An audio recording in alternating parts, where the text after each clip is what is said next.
Hello. Hello, Whitehorse. It's good to be here. We've traveled a very long way, and it was worth the trip. The whole way it was worth the trip, and this is just icing on the top. Thank you very much. Icing. Icing on the top. We'll put candles on it in just a minute.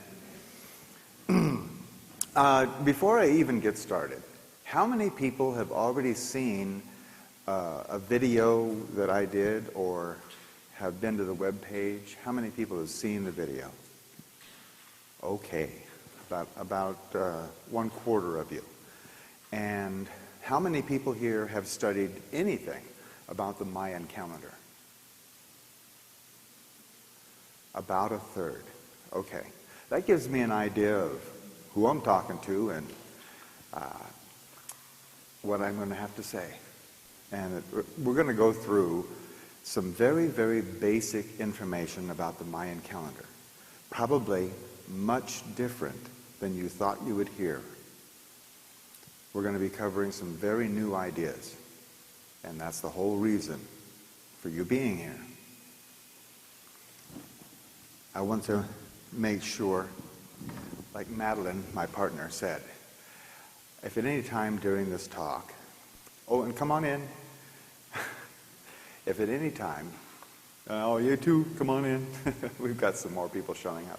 If at any time something isn't really clear, raise your hand, because this is not a lecture. This is a conversation. This is a two-way street here, okay? It is my job to make sure that you are imparted this information and that you understand it. It's your job to make sure that I'm doing that. Okay? All right. So what are we going to be talking about tonight? We're going to be talking about consciousness,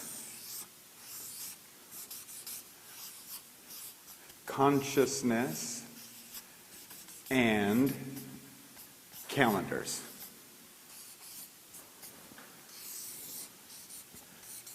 What is consciousness? There sure has been a lot of people who have studied it, huh?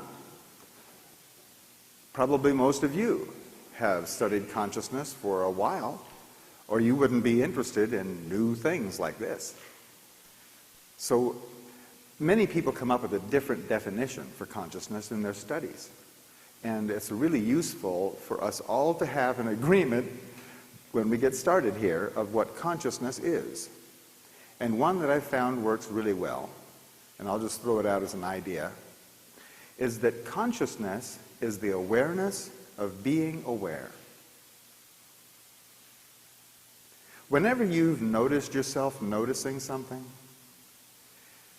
you have been experiencing your own consciousness.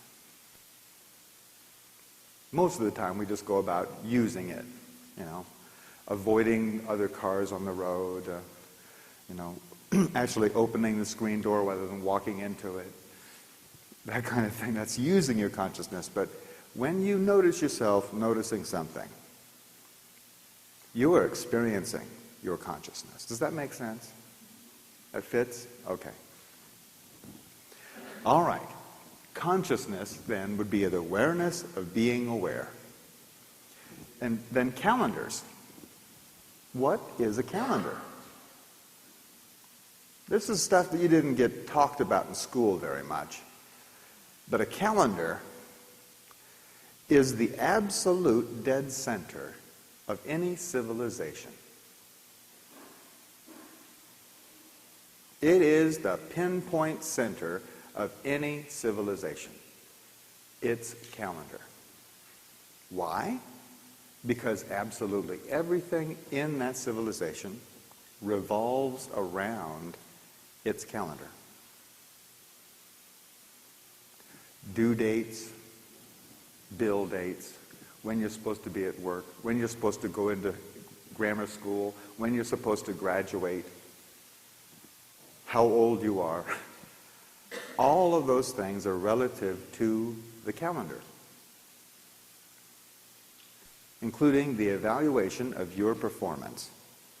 How many widgets can you produce by Wednesday? That's how valuable you are. It's all related to the calendar. A calendar is an agreement of a society or a civilization of what day it is or what time it is. And that is the absolute dead center of any civilization's consciousness. Your consciousness of what has come before or what will come in the future is all related to our calendar. Can you see how pivotal that is? In fact, it's a funny thing about consciousness. Consciousness always has a location. It looks sort of like this. Here's a pinpoint here. More like a target that represents your consciousness. Your consciousness is oriented by two considerations. A consideration is a decision on how things are. Okay? These considerations, one of them is time, and the other is place. Time and place is the orientation of your consciousness. It's actually working right here and right now. Some time ago, you had the consideration that you would be at this talk. And ever since, you have been handling things that came up and your own considerations to where you would be in this place. This time and this place. It's been that way throughout your whole life. Time and place, time and place, time and place. So here you are, in this time and place. Welcome. As a matter of fact, you've probably noticed that different places have a different orientation to their consciousness. How many people have been to Vancouver? Okay. Does Vancouver have a different consciousness than Whitehorse? Yes. And when you were in school, you studied about different times, didn't you? And somebody in the 15th century, for instance, would have a different consciousness than you would, wouldn't they? There are things that wouldn't quite fit in their consciousness that you're using every single day. And there's certain things that they had to do every single day. Like carrying water, for instance, that wouldn't fit so comfortably in your consciousness, would it? So different times have a different orientation of consciousness, as well as different places. But this orientation, this time and place, what this is, this operation, is it's actually establishing a thing called your viewpoint. Your viewpoint. This is your point from which you view the universe.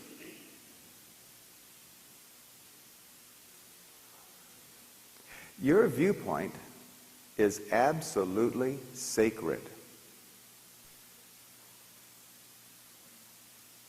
For one simple reason. You're the only one who can have it.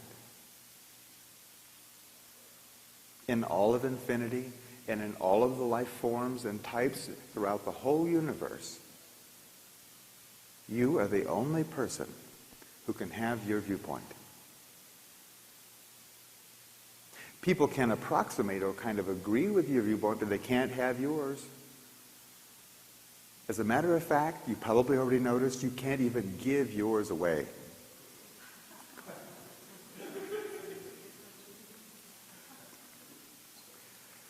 So it's very important to understand that all of this information we're going to be going through this evening is not at all to change or alter your viewpoint.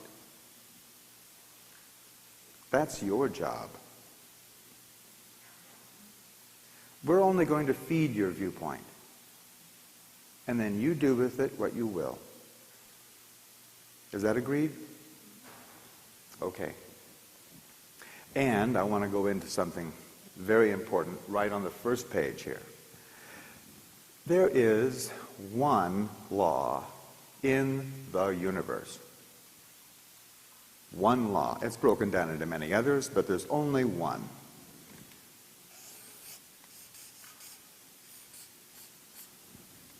One law. What that law is what you pay attention to is what you become conscious of. It doesn't matter if you're just a little kid with 3 ants on a stick and that's what you're paying attention to. Or if you're some multidimensional being looking over 5 universes. What you pay attention to is what you become conscious of. Always. And people talk about free will. You know, where's my free will? There is only really one exercise of your free will, too. That's your choice of what you're going to pay attention to. Always, it's your choice.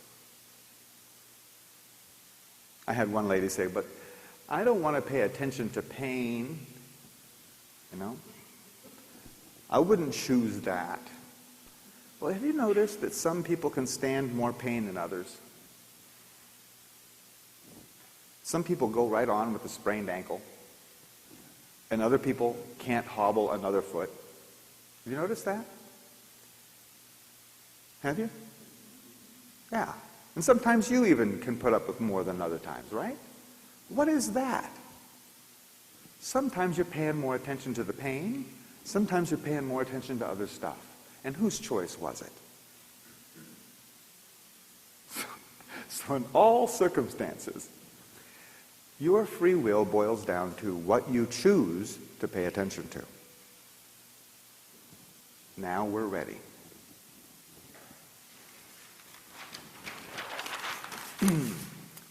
The absolute dead center of our civilization is called the Gregorian calendar.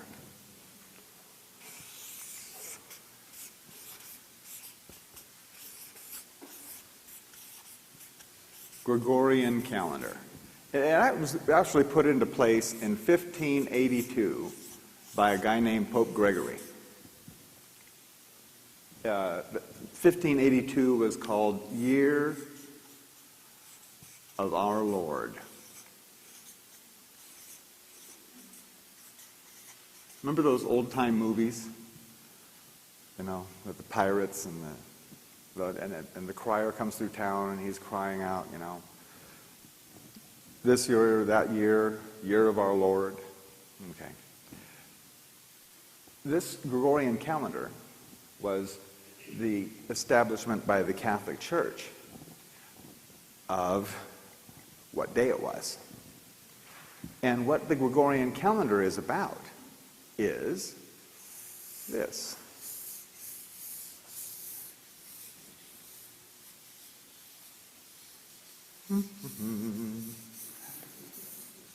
I like this part.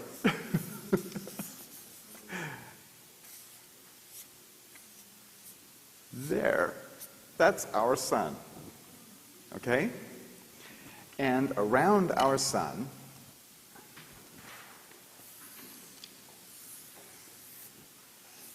is us. We go around the sun. like that.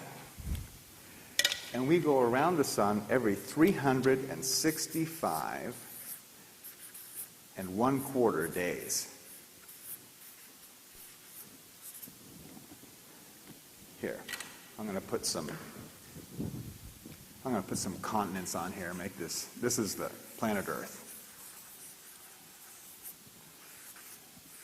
Yeah, there we go. There. We go around the sun every 365 and 1/4 days. So our whole concept of time and the very center of our consciousness is about these cycles, repetitive cycles of action. In fact, if you look up time in the dictionary, time equals motion. Motion of physical things. Okay? Now, the Gregorian calendar, I don't know if did you guys study a lot in history or did you go to sleep in history? I went to sleep in history, but I've since gained a really bigger appreciation. But the Gregorian calendar, if you've studied history, you know that the Gregorian calendar did not go down very easily with indigenous people. The Gregorian calendar went out with the Spanish and with the Catholic bishops, and they conquered lands and then told people what day it was. Most civilizations already had their own calendar, see? And then these guys come along and say, no. This is the day. It didn't go down very easy. They had to kill millions and millions of people to get them to follow this Gregorian calendar.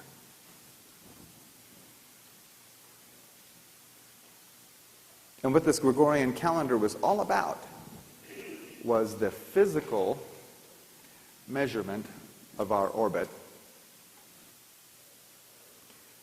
And it turns out that this is a very, very insidious tool. You probably never thought that a calendar could be so evil. But what this calendar has done is it has pinned our civilization's consciousness to physical evidence only. The absolute dead center of our civilization is focused on only physical evidence. The measurement of physical objects moving through space. That's why it's not Year of Our Lord anymore. Because there has been a steady erosion of our consciousness of things other than physical. Remember, we used to have religious holidays like Christmas and Easter.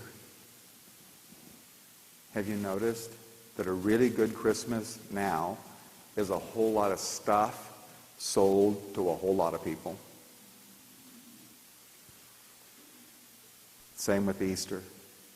It's a buying, marketing frenzy, isn't it? Especially in the cities, huh?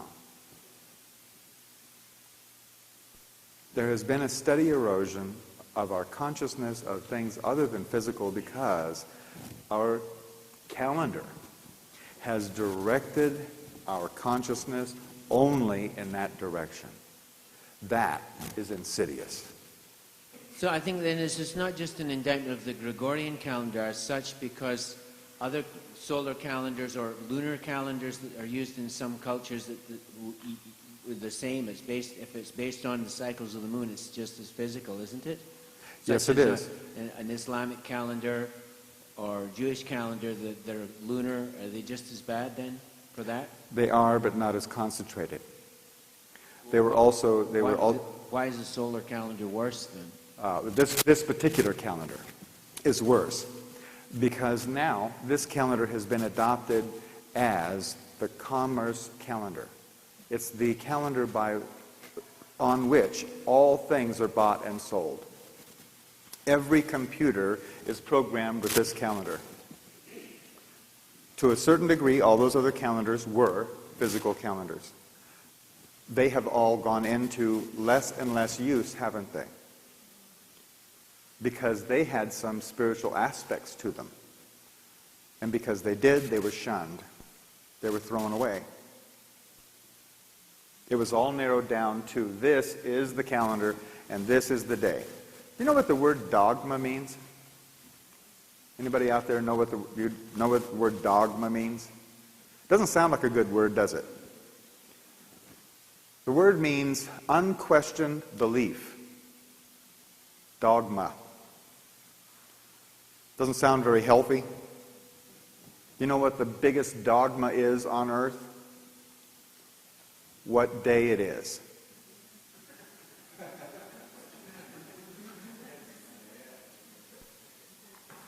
Nobody even questions it. And if they should, that person's crazy.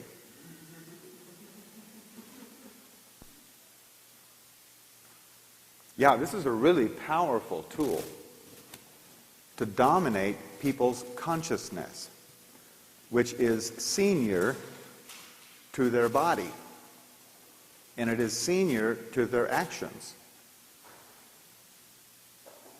You see, there is a cascade of event.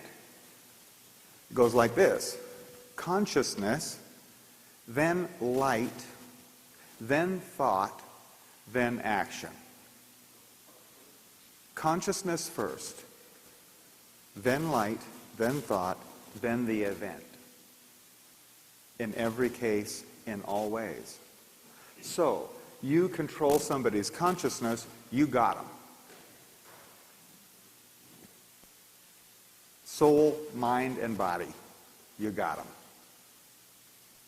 So, here we are, all of us from birth, including our parents and our grandparents from birth, all of us have been brainwashed with this focus. Every one of us, me too, every one of us has been brainwashed. Welcome to the rinse cycle.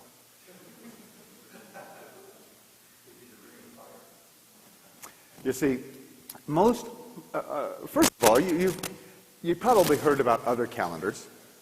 Like we were talking about the Hebrew calendar, the Islamic calendar. Yeah? Okay. All indigenous calendars, all of the most ancient indigenous calendars, had something in common. All of them were 360 days. 360 days long. Well, the archaeologists, they understand that that is the vague solar year, is what they call it. And they have the opinion that these ancient people were so primitive that they couldn't figure out how long the year was. So they just approximated it into 360 days. Well, the Maya had a 360-day calendar. We're going to be talking a whole lot about it. They also knew exactly how long it took for the Earth to go around the sun. They had a calendar like this, the Hob calendar, which was a 365 and 1/4 day calendar.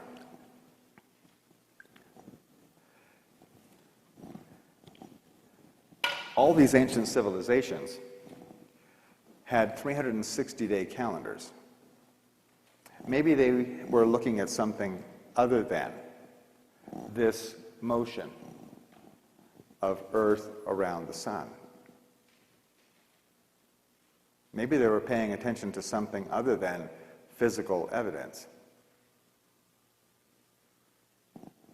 It's possible. We'll take a look.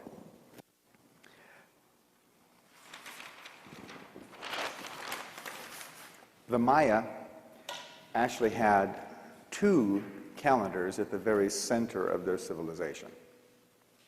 One was called the Zolkin. I'm going to go to the bigger pen. One was called the Zolkin.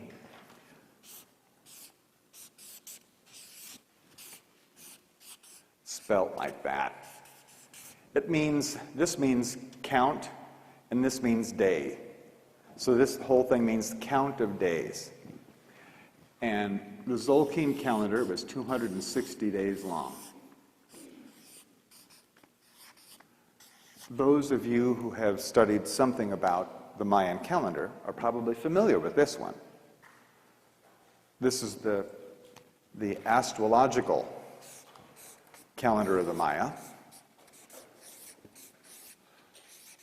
or the personal calendar of the Maya.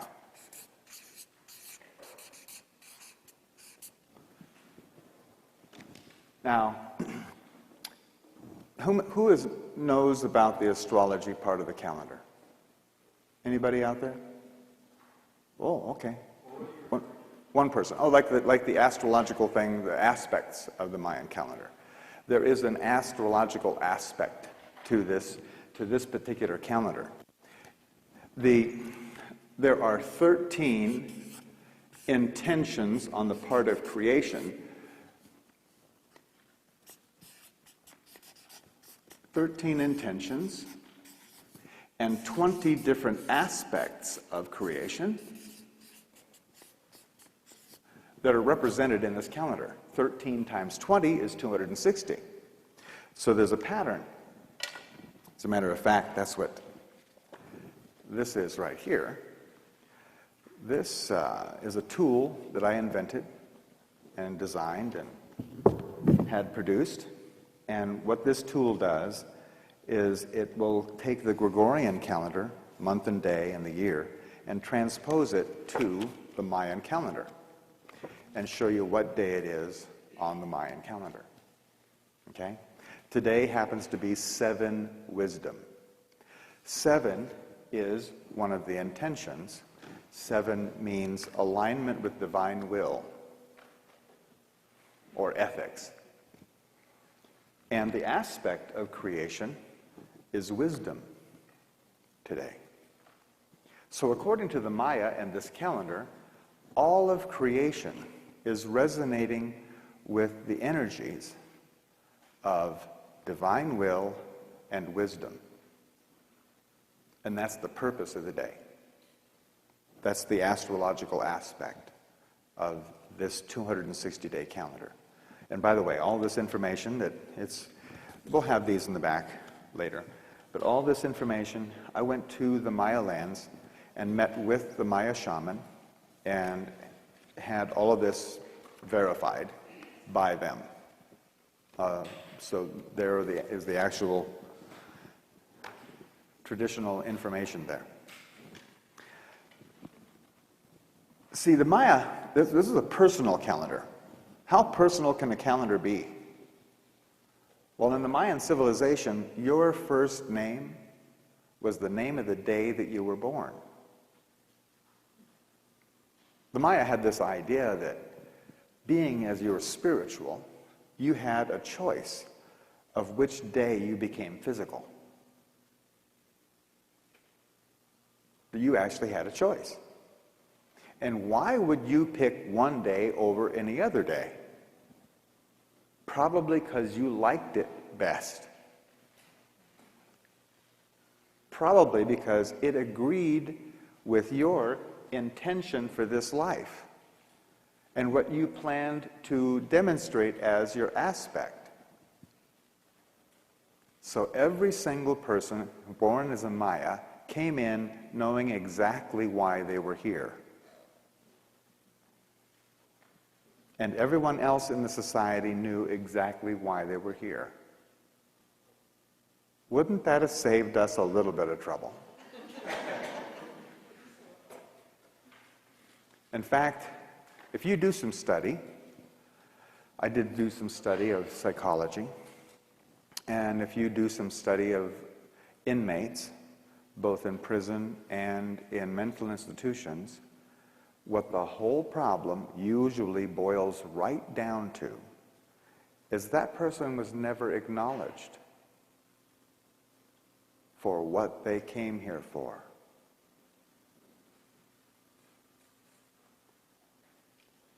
In a lot of cases, they were blamed, or something was, the reason you're here is to make me miserable, that kind of thing.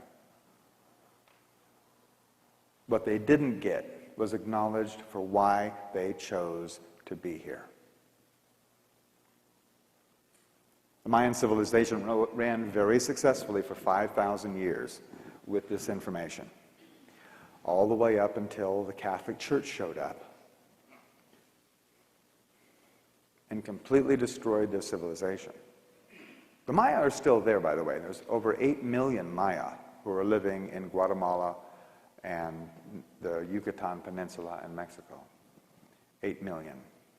They're not extinct. Not a lot of them follow their ancient traditions anymore, but some do. Then there's another calendar, another Mayan calendar. This calendar was celebrated every single day, every morning. There was celebrations. Yeah. Question. Yeah. Microphone, please. You just made a statement. I don't think so. Oh, there it goes. You just made a statement about 5,000 years. Yes. What are you basing that on? What kind of statement is that? What is that? The 5,000 years? Yeah. It was from the pre-classic, and then the classic period, and then the civilization crashed and then went on into the post-classic period. So it was the blending of the Olmec and the Maya.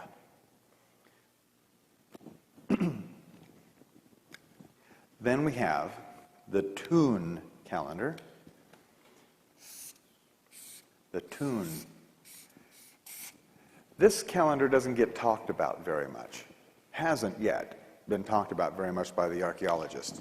They talked about, when you hear about the archaeologists talk about the Mayan calendar, they usually, or the Aztec calendar, they're actually talking about this Hob calendar. It's the one that they understood. This calendar was used for one purpose and one purpose only: taxes. It was the bookkeeping calendar of the Maya. They were an agrarian society, and when could they pay their taxes? When the crops came in. So this calendar was used by the city-states for administration purposes. These two calendars, this was celebrated every day by every person, and this calendar was known as the divine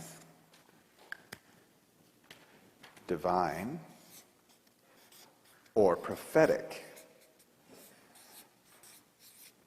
calendar of the Maya. Have you heard about the Mayan prophecies and how phenomenally accurate they are and have been?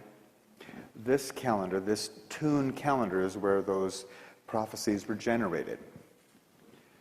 It is a 360-day calendar.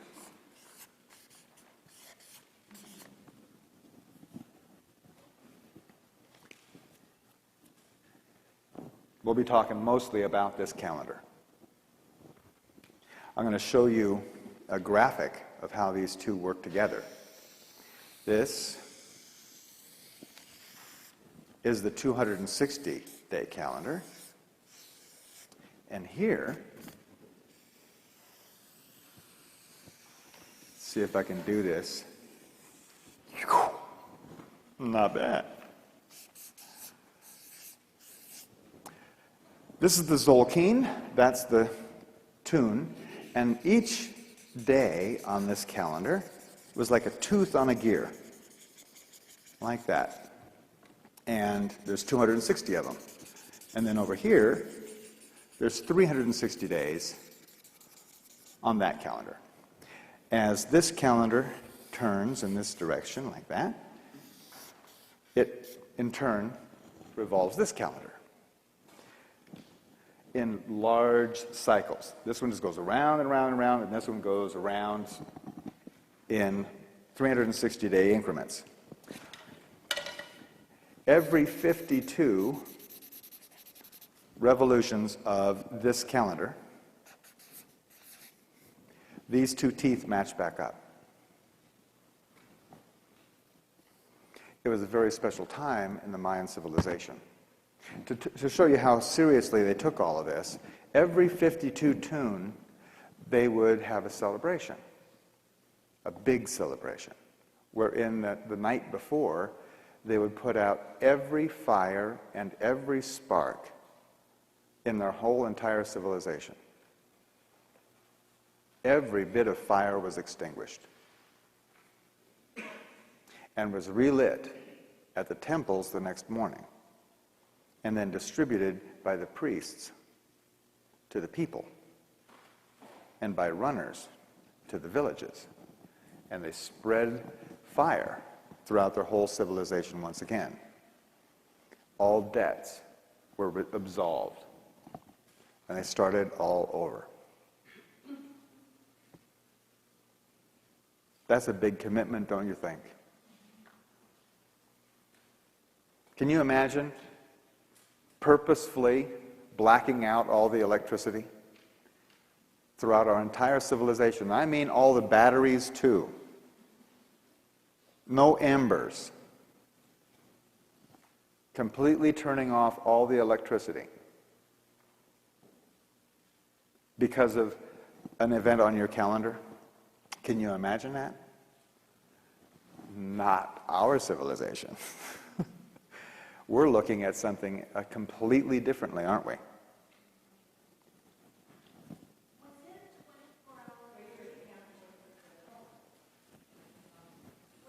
When they put out every single fire, was it a 24-hour period that they went from? Like, how long a period was it that you said, like, from, was it dawn to dusk or what? Yeah, it was put out at night and then started the next morning. All of them every fire was extinguished from like noon on. They put out all the fires, so that night there was no fire. Okay? By the way, an interesting point that I'll touch on it now. We may cover it a little bit more in depth later. The Maya divided each day into 13 hours, not 24 hours. 13 hours. And then they divided those 13 hours, notice 13 intentions. Then they divided the 13 hours into what we would call minutes. Then they divided those 13 minutes into what we would call seconds. And then they divided those 13 seconds by 13, and that by 13, and that by 13, and that by 13, and 13, and 13, and 13, to where every single moment was individually divided by 13. Infinitely. That was their understanding. So, this was very, very central to the Mayans' understanding. Note, there are no planets or moons or anything going around our sun every 260 days. There are no planets or moons or any objects going around every 360 days either. Although I guess it's a coincidence that every planet and every galaxy throughout the whole universe, all of them spin in 360 degrees.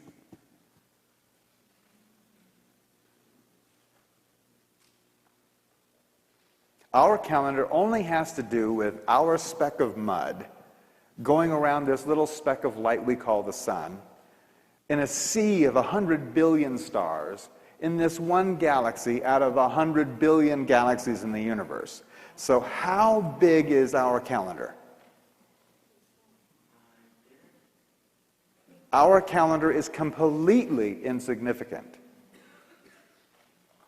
On the other hand, these guys were looking at something a lot bigger. Now, there's a fella by the name of Carl Johan Kalaman. He's a Swedish microbiologist. For 30 years, he's worked in laboratories, looking through microscopes at smaller and smaller particles or parts of life. Okay, very exacting, meticulous work. Most of his work had to do with entomology, with pollution and its effects on the cell and how it causes diseases. That's most of his work. And he was inspired by a visit down to the Maya lands to start studying the Mayan calendar. He took it up as a hobby to begin with, but he started studying it with his clinical techniques to find out what he could prove about the calendar rather than what he thought or conjectured about the calendar, which is what's all been going on so far. All the archaeologists have their own idea, and they kind of match up with other people's ideas about what this was all about.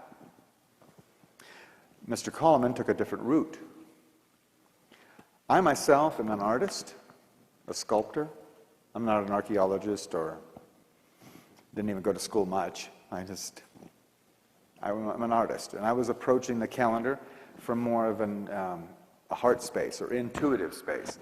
And when I came up with this, Coleman saw it in Sweden, and he sent me this. And we eventually met in Cancun. And when we put our two informations together, the product is this talk. Okay?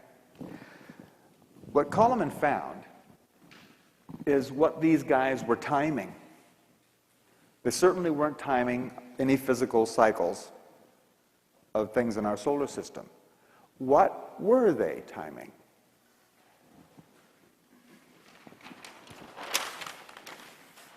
Okay.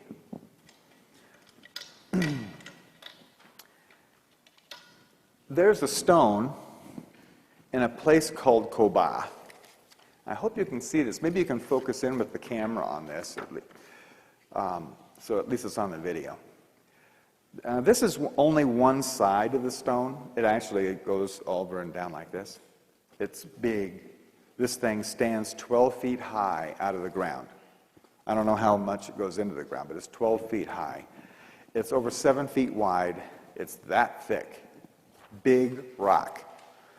The archaeologists found it in the late 40s, laying face down in the jungle.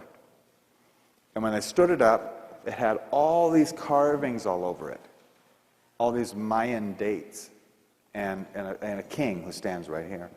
But all of these dates have to do with the Tune calendar. It's numbers of those cycles, okay? Numbers of times those cycles have happened. And it's big, big numbers. We'll be talking about it in a minute. When the stone was first stood up, the archaeologists did a rubbing of, like charcoal rubbing. And it's a good thing they did, because when the stone dried out from having laid in the jungle for so long, it just, you can't read it now. Madeline and I have been there. We've stood right by the stone. I kissed the stone. I really did. And you can't read anything on it. In fact, when it was first rubbed, the archaeologists didn't know what it meant either. But since we have been translated the writing, and now we can read it with the aid of computers, you can read it just like a newspaper. And what that stone says is the structure of the Mayan calendar. The Mayan calendar is in 9 different levels. Okay, does that look like a pyramid to you? That's good. That's why all those pyramids down there are all 9 levels.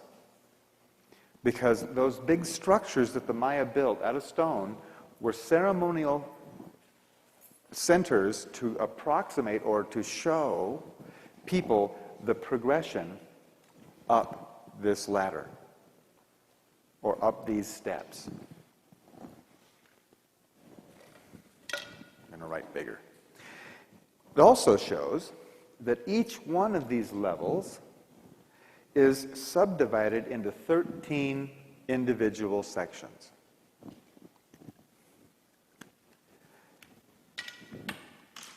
And there goes that top.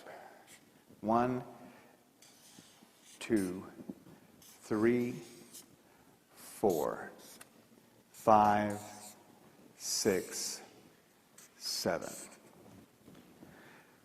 On the Mayan calendar, there are 7 periods of light in each one of these levels. There's 7 periods of light. And there's 6 periods of dark. 7 days and 6 nights to each level of creation. Where have we heard that before? Genesis? As a matter of fact, the Mesopotamians and the Sumerians, the first people to wrote in cuneiform form on clay tablets that each level of creation had 7 days and 6 nights. So the Maya weren't the first people to have this information. There were other civilizations earlier. But the Maya were the most recent ancient civilization. They left the freshest tracks, which is why Coleman and I have picked up on it. Okay? The days, each day is a period of enlightenment or increase in consciousness. And each night is a period of applying that consciousness. You've done that all your life. You've learned something new and then went out and applied it, haven't you? You get all excited about something you just learned, and then you run out and you do it. Interesting, during that application, sometimes you learn what you didn't already know. These are called mistakes. Where you go out, you get all excited, and you learn about it. Remember, guys, when we first learned about hammer, wood, and nails? And how to put things together. You just pounding boards together. And you, bam! Ow! Now you know something more than you did before. We'll see that sometimes during this application stage, there's things that look like mistakes. But it's all part of the learning process, isn't it? So this very first cycle, it was carved some 2,500 years ago on this rock, started 16.4 billion, that's billion with a B, billion years ago. This is why this information hasn't been studied by the archaeologists. The archaeologists could not conceive of why Indians making pots in the jungle would have any business thinking about 16.4 billion years. So they just put it on the shelf and nobody else looked at it until Coleman came along. In fact, when this stone was unearthed, the astronomers, the guys that was looking out into the galaxies, they had postulated that the universe, the Big Bang, happened somewhere between 20 and 10 billion years ago. And then later, as we got better and better telescopes, we could see further out into the... And then they went, well, no, it wasn't 20, it was like 12 billion years ago. And that was it. So this was impossible. Well, now we've updated Hubble, and we've found that there are things out there 14.5 billion years old. I bet you that in the next few years, we're going to find out that the Maya had it right on. That the Big Bang happened 16.4 billion of our years ago.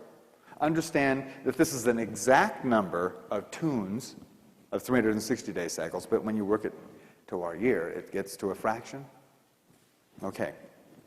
This whole cycle, 16.4 billion years, is divided into 13 different sections. Each one of them 1.26 billion years long.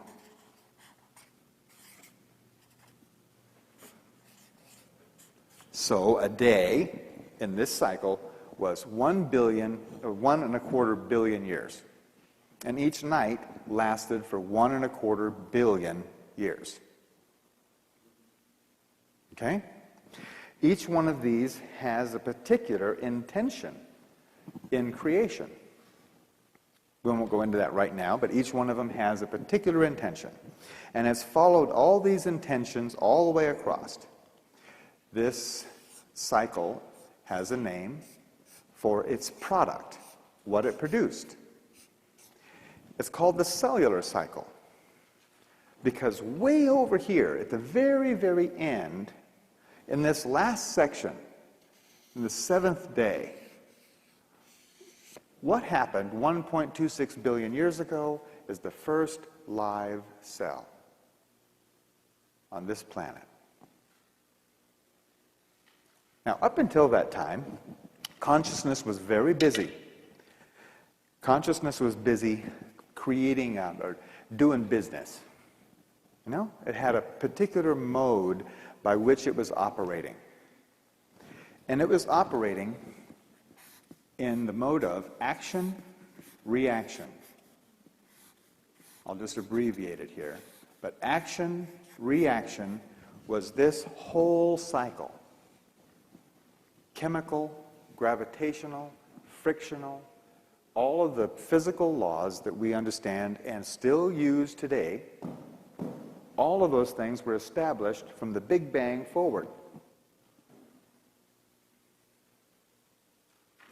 Then we'll go through some of the detail of what happened in these in just a minute. The very next cycle, carved on that rock, started 820 million years ago. 820 million years ago. And it started going through these same 13 steps. Each one of those steps taking 63.4 million years each. This one was 1.26 billion years each. This one's only 63.4 million years each. Yes? A day to a day? Yes. Thank you. Yes, thank you for that question. And the answer is, creation has the deck stacked in consciousness's favor. We go from a day to another day. Okay? This whole cycle, 820 million years, fits very tidily into 1.26 billion, doesn't it? This whole cycle fits in that box very comfortably. Does that make sense? So we got all the way over here to this last light, and then we got another light. And it started a whole nother process. This has a name for its product. Mammalian cycle. Why? Because 63.4 million years ago, what happened? The first live births. Now back here, right at this line, individual cells started clumping together for cooperation for better survival. And then they evolved stage by stage by stage into more and more complex organisms. And when you go to study this on your own, because we're not going to drag you through all the detail, or we might as well just talk about the book, you know. It's better for you to study the detail on your own. But you will find that all the developments of individual cells into shell life, into fishes, into reptiles, into birds, and finally into mammals and then us, all of that went stage by stage by stage. It's not a coincidence. We're on a schedule. And it's provable by the historic record, the paleontological record. You have the center right here, the mastodons and what's called the Bernage. Yeah. What is it again? Beringia? Beringia Center. And you can go and confirm this for yourself. Here we go. This whole consciousness cycle had a way of doing business too. It's called stimulus response. All of this consciousness was building on a survival tool or a method called stimulus response. It's still working now. That's because we're still living in this 1.26 billion years. And those laws that were established then are still working. That's a level of consciousness, a foundation. Here, we built the consciousness of stimulus response in mammals. I see a whole lot of mammals out there. We're still living in this 63.4 million years. The next cycle started 41 million years ago. It's called the familiar cycle. Familial. It has to do with the families. Monkeys showed up 40 million years ago, right near the very beginning of this cycle. And what monkeys did is they brought along a consciousness, the consciousness of stimulus, individual response.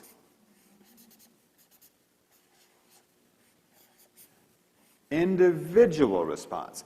Down here we had hives and nests and swarms and schools and herds and flocks.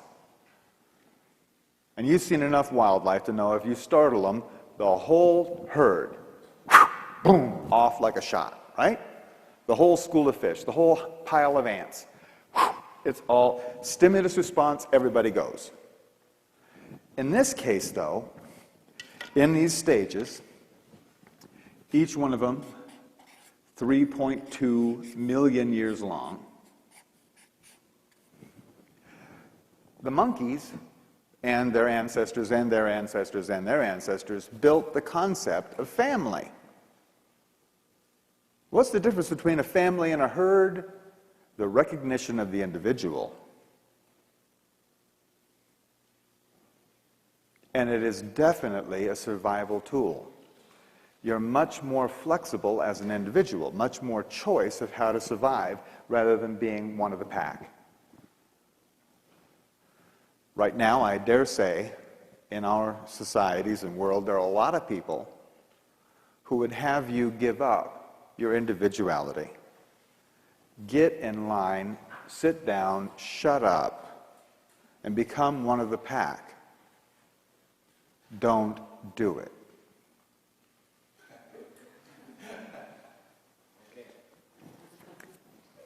Creation has invested a lot into you attaining your individuality. Don't throw it away. Thanks. Okay, 2 million years ago, we started a new cycle. This is called the tribal cycle.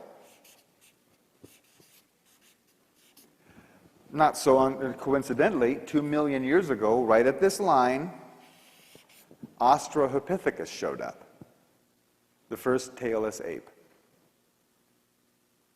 A really distant ancestor of ours.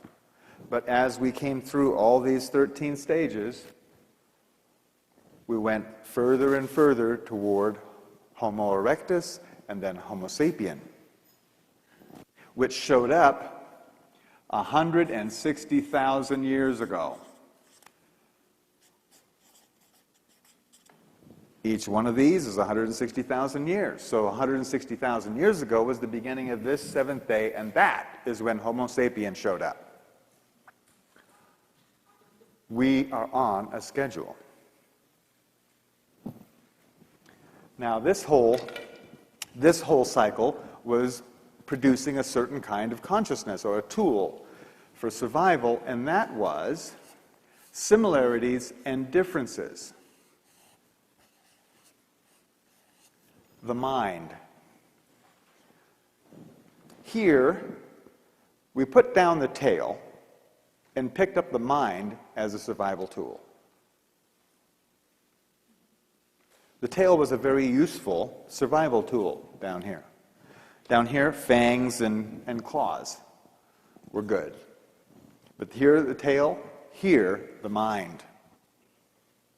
And the mind is a tool to look or notice the similarities and differences in things and in circumstances. Not to just react, but to decide. Okay? To decide. Much more powerful tool for survival. Then, 102,000 years ago, we started another cycle. The cultural cycle. This cultural cycle, had its own brand of consciousness. And this brand of consciousness was reasons.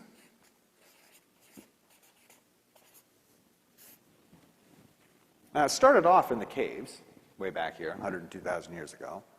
People huddled around the fire in front of the cave. And one guy, who eventually would become called the shaman, he came up with the reasons for things. He came up with the reason for rain, the reason for stars, the reason for the moon, the reason for fire. He had the reasons. If you really, really look at it, the basis of culture is shared reasons. Like an Islamic person, the reason he lives is for Allah. A Christian, he lives for Christ. That's his reason.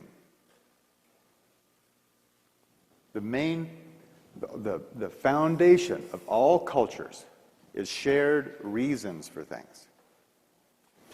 And what happened here is these cycles, each one of these different divisions, each of them being almost, I'm rounding it up, but they're almost 8,000 years for each one of these days or nights. What happened way over here, 8,000 years ago, we developed agriculture. Agriculture.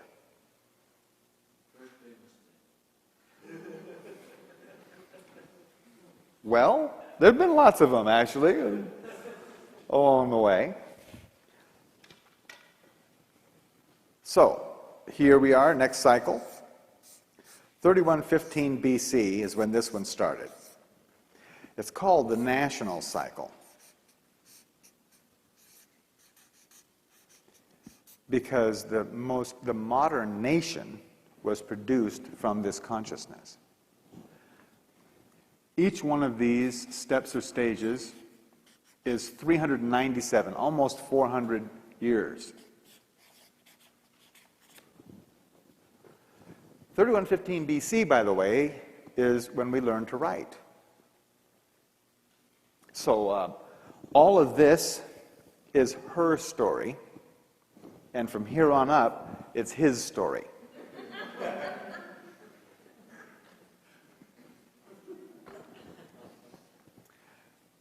Also, right on this line, right on that line, is when King Minos of the Upper and Lower Nile cultures married the two cultures into the first nation called Egypt. Right there.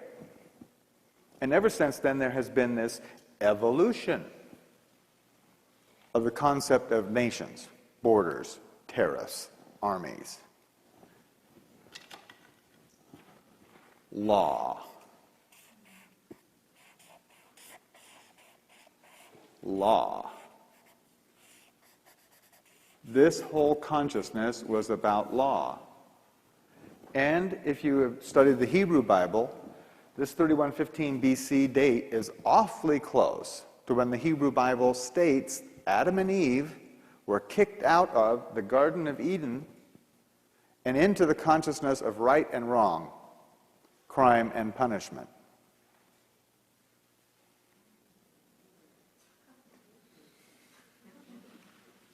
You see, down here, there wasn't right or wrong. There was just reasons. There was reasons for things. There were certainly consequences for your actions. They happened for reasons. But there wasn't a law. There wasn't some guy going to come and beat your head in. You know? It was natural happenstances and natural consequences rather than human-imposed sanctions. That started right there and has evolved to where we are right now. And we'll go into just a little bit of detail about these different cycles, how they evolved. The next one is called the planetary consciousness. It started in 1755 AD. Remember your European history? What was happening 1755 AD? Ooh, the Industrial Revolution started in Europe. Each one of these days and nights were 19.7 of our years. Okay? Each one of these days and nights. And this whole consciousness cycle from 1755 up to today and into tomorrow is all about one thing: power. Raw, unmitigated power. This is when we started coming up with machines to do the work of men and animals. The water wheels, and then steam power, and then electrical power, and then internal combustion, and then nuclear, and it has evolved stage by stage by stage. We're on a schedule. This line right here, this line, the beginning of this seventh day, was 1992. What happened in 1992? www.com. The internet went up in 1992, manifesting a planetary consciousness. It is now a global consciousness. And it turned on right there at the very beginning of the seventh day. Either we've got a 16.4 billion year long string of coincidence, or we're on a schedule.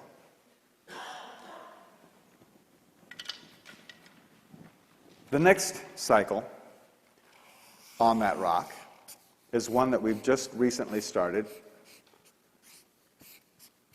It's called the galactic consciousness cycle.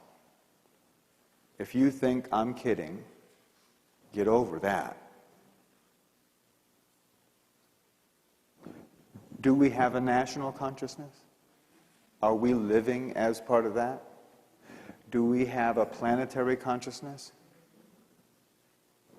The galactic consciousness cycle started January 5th, 1999.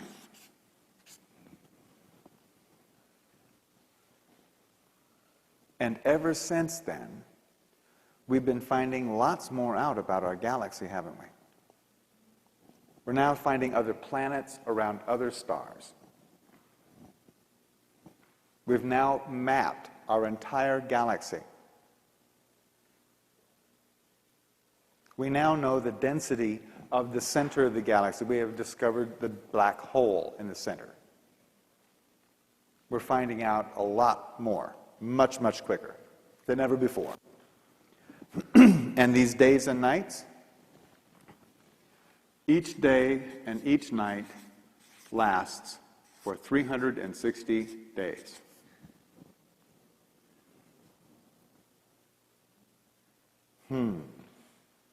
I saw some light bulbs go on out there. Let me go ahead and do this one right here. I'm going to go into what is coming. There's another cycle coming. The universal consciousness cycle. Again, I'm not kidding. universal consciousness cycle. It begins on February 10th, 2011.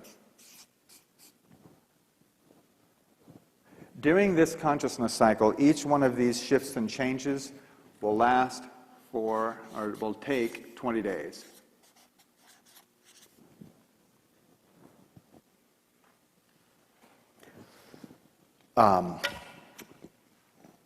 This ethical, this galactic consciousness cycle started January 5th, 1999. It has a type of consciousness that it is operating under or developing. And that type of consciousness, in case you haven't already noticed,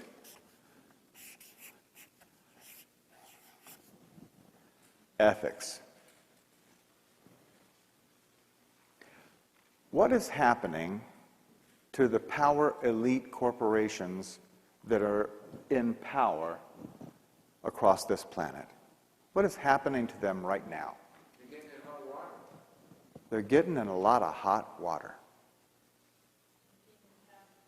Their ethics are being put in, aren't they? Yes? Something that I've noticed is I myself have gotten involved in a few different MLM companies and been watching what's been going on. And it's really interesting how a company will start up and they seem to have integrity and everybody says, oh, this is great, and they all jump on board. And the minute they lose integrity, it is amazing how many people just are gone from that company, lost their integrity, they have no ethics, and people are leaving them in masses. Yes. Consciousness is not just us. Consciousness is this pen, the air you're breathing, the tree standing outside. Consciousness is all of creation. It's not just people. Consciousness is everything. Just a moment. Really get the mic over here. Consciousness is everything, and everything is oriented to ethics. Yes? What was the event that precipitated the advent of the galactic consciousness? There wasn't, a consciousness first, then event. It goes consciousness, light, thought, event. Well, remember what you were doing January 5th? January 5th of 99? Do you remember what you were doing? As a matter of fact, that's when you were first hearing about Y2K. That's when that consciousness that your systems that you're dependent upon are not all that reliable was planted during that period of time. That consciousness that the power you rely on is not the end all of your existence. And that it could all go away in just a microsecond. That consciousness was January 5th, 1999. If you were looking for an event, okay. And we've come further and further along. Right now, by the way, we're in this cycle. We're in the third night. We'll talk much more in depth about this particular stage that we're in right now. In this cycle, we're down there. Okay? This universal consciousness cycle will have its own purpose, and that purpose is conscious co-creation.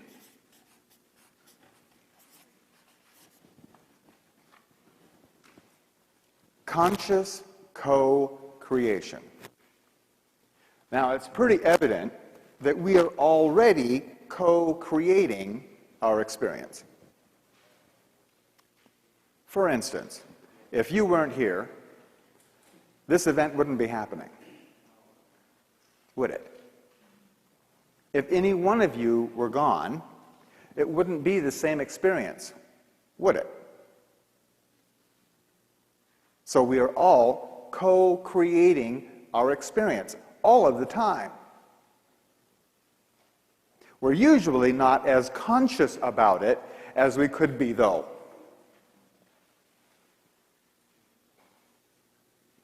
And where this is all leading is to our full ability to consciously co-create our experience.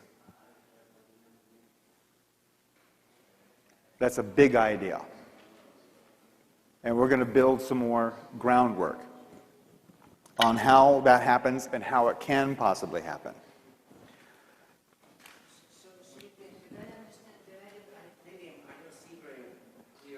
Can we have the microphone, please?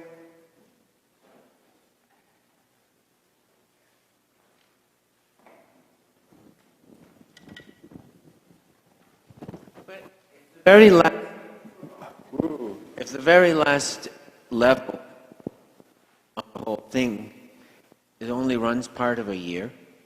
Yeah, 260 days. This whole cycle is 260 days long.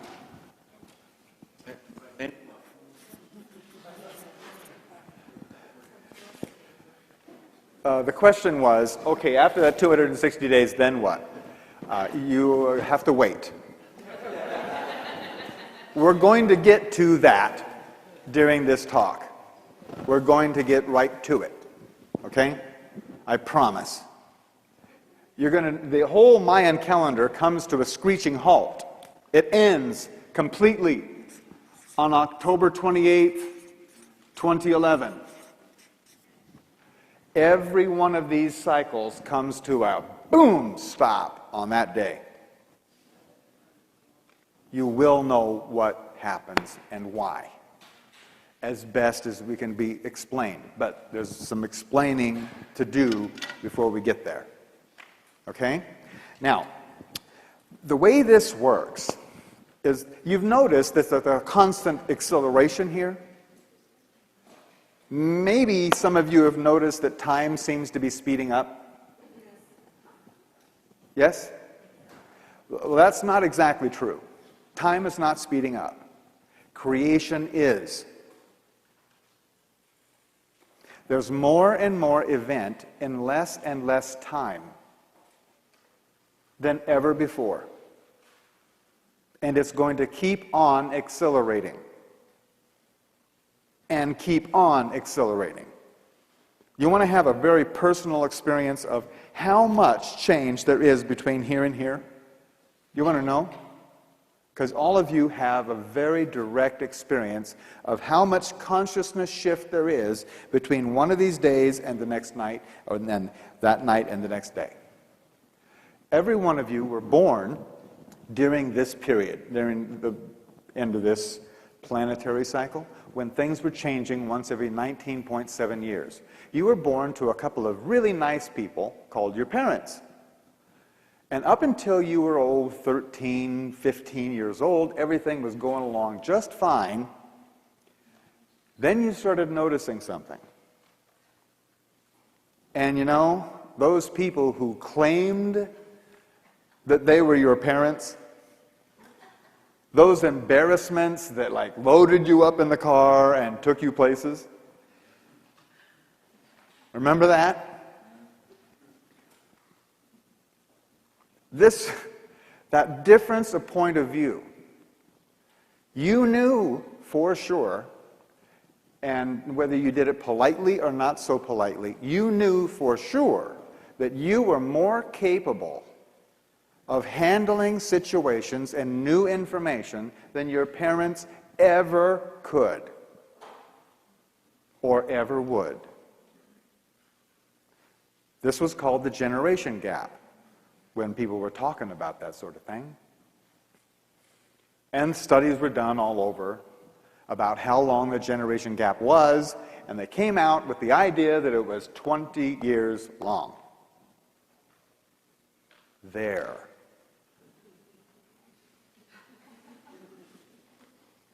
That's how much consciousness shift there is between one of these days and one of those nights. what used to happen in 19.7 years, the amount of change that happened in 19.7 years now happens every 360 days.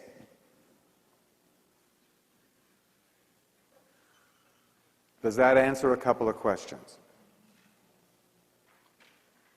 of why you feel a little overwhelmed from time to time?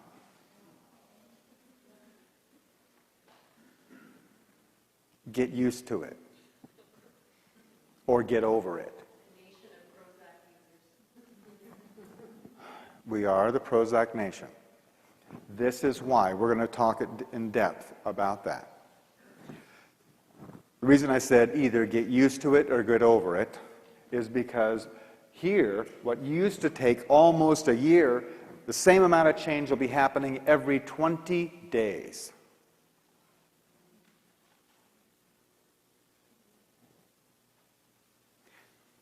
You guys, some of you out there are the age where you would have gone to school for a career. You know, invested years of your life toward a particular career. Maybe you're on your third. By the time we get up into here, forget about it. Not that far away at all. This is a real situation. And this is really why we have these talks. Because without an understanding, without some plausible understanding of what it is that is happening not just to you, but to everybody, it's really difficult to handle it. And the more people do understand, and the more in depth you understand, the easier it's going to be to go through these transitions. You see, there's two things that are going on here. And then I'm going to go into some more detail, a little bit more detail. There's good things and there's bad things. The bad is that you were getting overwhelmed. The good is that there's more and more possible to occur all the time. Things that were completely impossible, miracles, things that would never happen back here, now are your daily life, like cell phones, for instance. Video phones, that kind of thing. So I want to take and show you that this process, it's like a constant acceleration. I mean, a constant, from here all the way through it accelerates. And then it starts accelerating from here and it goes in faster and faster and faster. But each time it's 20 times faster. What happens is, imagine you're in a big semi-truck, sitting still in a parking lot. When you take off, you're going to take off in first gear, right? And you're going to go faster and faster and faster and faster until you're getting going as fast as you can in that gear. Then what do? You put in the clutch. That's this point right here. You put in the clutch, you reach for another gear, you let out the clutch, and you accelerate into that next gear. Very mechanical. I hope that that builds a good picture, because what we're going to be talking about. It accelerated from the Big Bang, accelerated faster and faster and faster, all the way up to this fifth day. Now, you understand that things were bashing into one another and blending in solar systems, exploding and all that, all the way up till about 5 billion years ago, which was this fifth day. What happened then? That was the birthday of our solar system.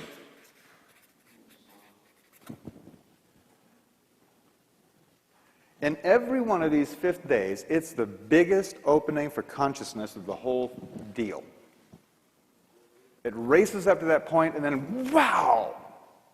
Okay? So it would go, go, go, go, all the way up till this period, and then the solar system was formed. That's a big event for all of us. Then, during this fifth night, that's when everything gets applied, right? What happened? 250 million years of meteor bombardment. All the leftover junk in the solar system started plowing into all the formed planets. and the moons, Luna still has all the scars. All of the other planets without atmospheres still have the craters on them. Ours are a little bit toned down, but the big Hudson Bay is a crater from that period of time. There are many, there's about 5 major ones on this planet that are still pretty prominent. Those meteors just plowed into everything. Good thing they did too, because every drop of water on this planet came in with those comets. Every single drop. If that didn't happen, your bodies would be really small, because you're like 87% water. Yes? Hi. I've been watching some of your tapes and previous talks, and I remember when you brought this out, I was thinking, okay, my question would be, like, okay, with the book that you brought out by Dr. Kalaman, is this where all of this information is coming from? I mean, I never learned that kind of thing in school. Yeah.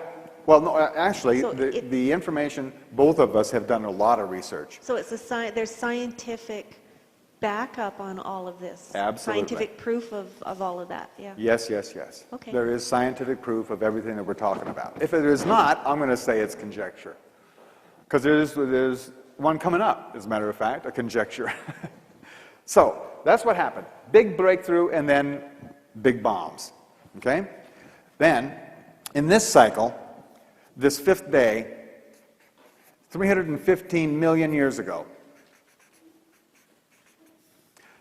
what happened is life took a walk on the beach. Everything back here is underwater. All the development of life was underwater. In the 5th day, the animals started crawling out onto the beach. Life moved to the land. 315 million years ago. Look it up. Then, during the 5th night, 97% of all life went extinct in the Perm-Triassic extinction period. Pow! Another one of those comets slammed into the earth, and 97% of all life was eradicated. The only thing left was little squiggly worms in the mud at the bottom of oceans. And it all evolved back. We have the paleontological records of all of this. Up here, in this familiar section, during the 5th day, this is when life scientists conjecture that color vision was installed in mammals. Color vision came in right then. And right here, during this 5th night, we don't know what happened. We don't have any conclusive data of anything that occurred there, but the monkeys made it, or we wouldn't be here. Whatever they went through. But here in the tribal cycle, this 5th day is 800,000 years ago. And something very special happened during this 5th day. Very important. Fire. It's when the Homo erectus got the consciousness of fire. All over the world, all the different places, it was sort of like the 100th monkey syndrome.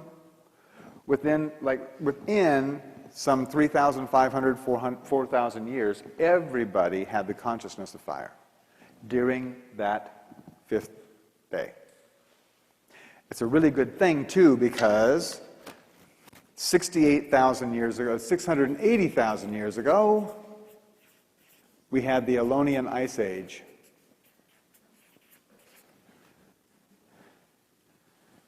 During the 5th night.